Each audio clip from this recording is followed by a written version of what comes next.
I received quite a few requests to cover Guillermo del Toro's Frankenstein on Netflix. And honestly, I've never been interested in Frankenstein before because to me it seemed just a little bit too sci-fi, and I'm not really a science fiction type of person. But recently, with this film, I realized it's kind of a bridge between science fiction and gothic horror. And gothic horror is, as you know, something that I do love. So I was like, okay, I'll watch the movie, I'll analyze it, and I also hope to get to Mary Shelley's book that it's based off of later this year. I'm trying to go through like all the gothic classics this year. So let's talk about it. Let's analyze Guillermo del Toro's Frankenstein.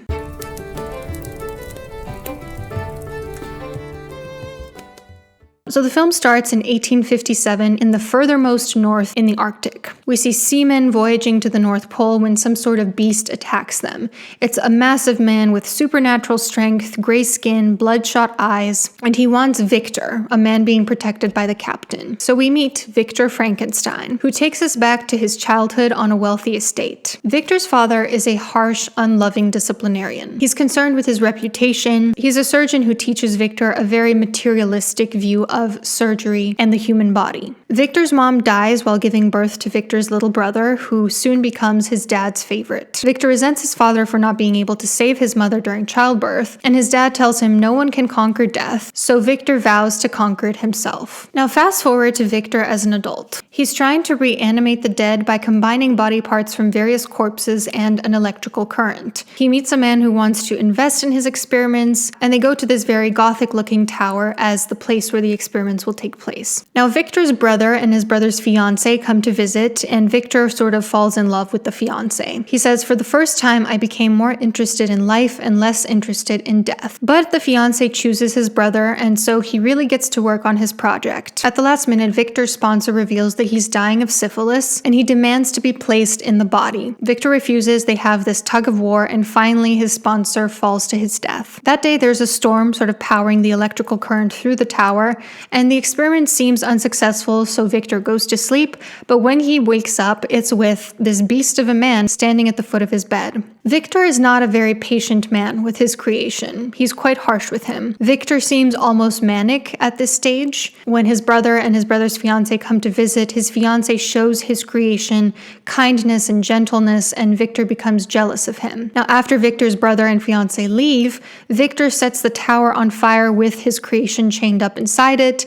The tower collapses, but his creation manages to escape. His creation gets shot at by hunters, but he learns to speak and read from watching a rural family in secret. When in the winter the men go hunting a pack of wolves that threatens them, the creature befriends the old man who stayed behind, who helps him remember who he is and where he comes from. Unfortunately, while he's back revisiting the tower, the wolves come for the old man. That's also the point at which his family returns, and the family thinks that the creation killed the old man, so the creation goes on the run again. He goes to find Victor on the day of his brother's wedding to beg for a companion. He says, "I cannot die and I cannot live alone." We see here the anguish of not having someone to connect with after being raised by somebody who only ever provided them emotional pain. Similar to how abused children will sometimes wish for a sibling so that they're not alone in experiencing their parents. Victor denies him because he doesn't want him to reproduce and form a race of monsters, which is sort of like Adam and Eve. Victor in this metaphor is the god. Victor tries to shoot at his creation, but instead shoots his brother's fiance, but he blames his creation for it when people come in, and his brother also dies in the struggle. Victor then hunts him all the way to the end of the world, to the Arctic, and eventually Victor dies and his creation goes back out into the world safely. I think in part this film is about the morbid resistance to death. During this really gory dissection scene where Victor Frankenstein is like trying to reanimate different parts of a corpse, he at one point pulls out this pregnant figurine that he has from childhood, which to him pretty plainly represents his mom right before she died. Basically, his whole conquest for reanimating the dead is him being unable to accept that he lost his maternal figure, resisting his own grief. Because as we know, when we resist our own grief,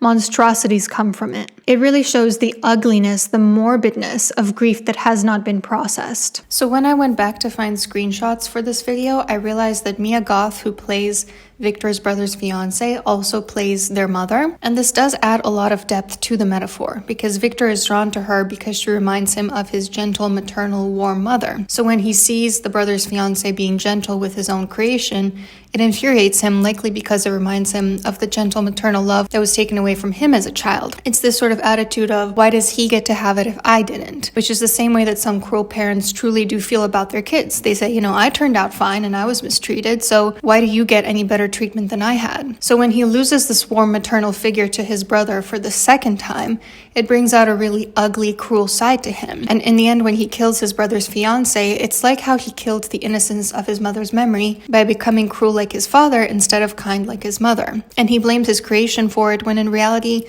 he was the one at fault, like how many toxic parents blame their children and forego any sort of responsibility for their own actions. Victor's sponsor also does not accept his own death. He's demanding to be placed in the reanimated body, even though it's not a good idea. But Frankenstein is also about this tug of war between science and spirituality that was a large theme at the time when Mary Shelley wrote the novel. It shows what happens when a scientist leans on science for the same metaphysical questions and desires that people have traditionally leaned on religion for. And while I was watching the movie, I found myself asking the very same question that one of the characters eventually asked, which is, whose consciousness is inside the body? Specifically, the quote is, of all the parts that made that man, which one holds the soul? If this creation is just a collection of body parts, whose consciousness is it? Or rather, as a more religious person would say, whose soul is it? I think the implication being he has no soul.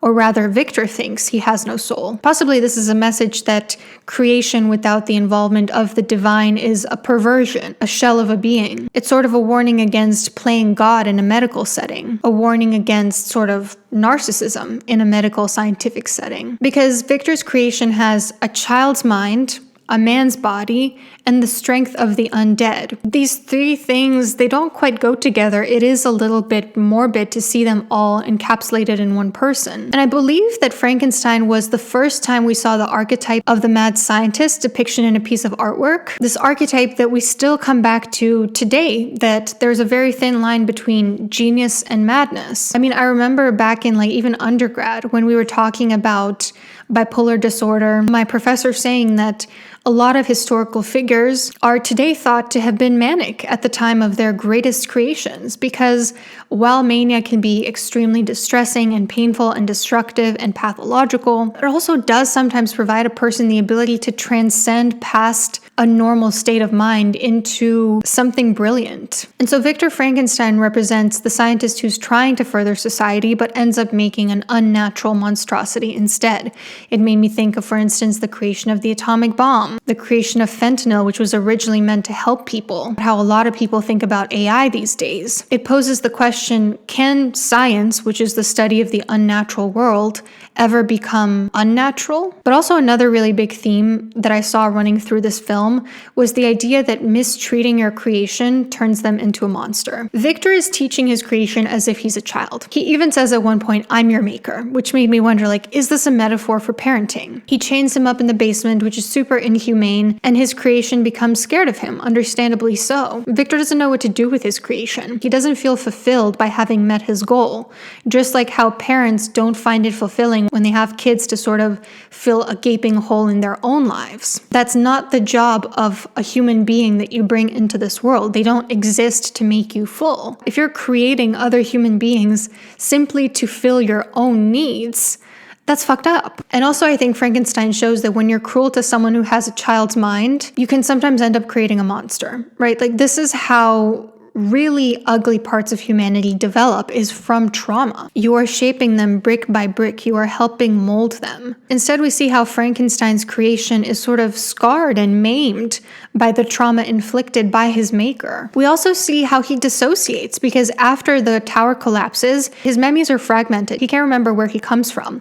And the old man helps him remember and helps him heal, much like a therapist would, who's trying to help unearth what parts of themselves a client has repressed. When his creation confronts Victor Frankenstein, he says to him, "You gave me life unwanted," which I think is an attitude that we see so much with antinatalists who have childhood wounds, who say I wasn't wanted, or I wasn't loved properly.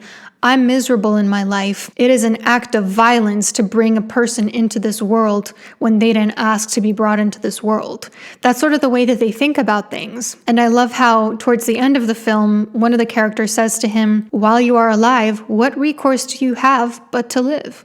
Essentially, like, yeah, you didn't ask to be brought in this world, but since you're here, why not have a good time? I find the tower to be a really interesting symbol. In Gothic fiction, the tower is one of the frequent settings chosen. For example, in my novel, A Song at Dead Man's Cove, it's sort of a tower that one of the settings is the lighthouse. In Gothic fiction, typically the tower represents the ego of the self. And in this context, it makes perfect sense. It makes me think about the tarot card, the Tower, which symbolizes destruction, catastrophe, narcissistic collapse, narcissism in general, some sort of coup d'etat, everything you know being overthrown. You know that if you ever get the Tower card in a tarot reading, it might signal you're about to experience a major blow to your ego, someone narcissistic raging at you, something destructive about to upturn your life. And in the film, Victor Frankenstein becomes quite narcissistic, like his own father. And when he burns down the tower, to me, it's almost like him experiencing narcissistic collapse. It's like his ego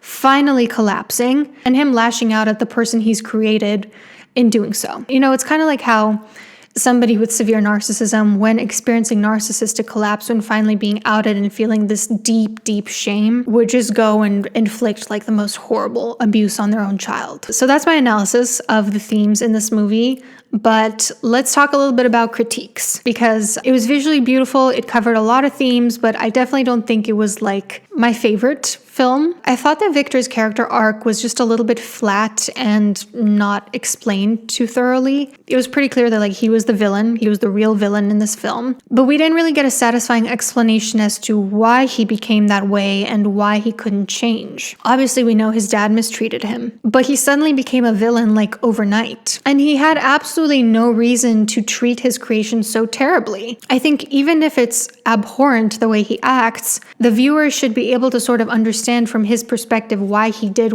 and I didn't really feel that that was the case. It was just kind of like, why is he being so awful? Like, it doesn't make any sense even in the context of who he is. Like, yeah, he has childhood trauma, his dad didn't love him, but like, that didn't really explain his like sudden switch, and it didn't explain how horrible he was, in my opinion. I also thought that Victor's love affair with his brother's fiance was rushed and unconvincing. It wasn't even clear to me to what extent they had an affair, why or whether she chose his brother, how his grief contributed to him becoming sort of a monster. I just thought that that was completely rushed. And generally, I thought the movie was just trying to cram in too much. Too many themes. You know, there's the parenting theme, but there's also the mad scientist theme. And in my opinion, it's just kind of dipped into them at a more superficial level than if it had just focused on one of them. I also thought there was too much plot and it was too long. I thought that the movie really lulled after the destruction of the tower because it no longer felt as like high stakes or as much tension, since we knew at that point that like Victor was more of a monster than his creation.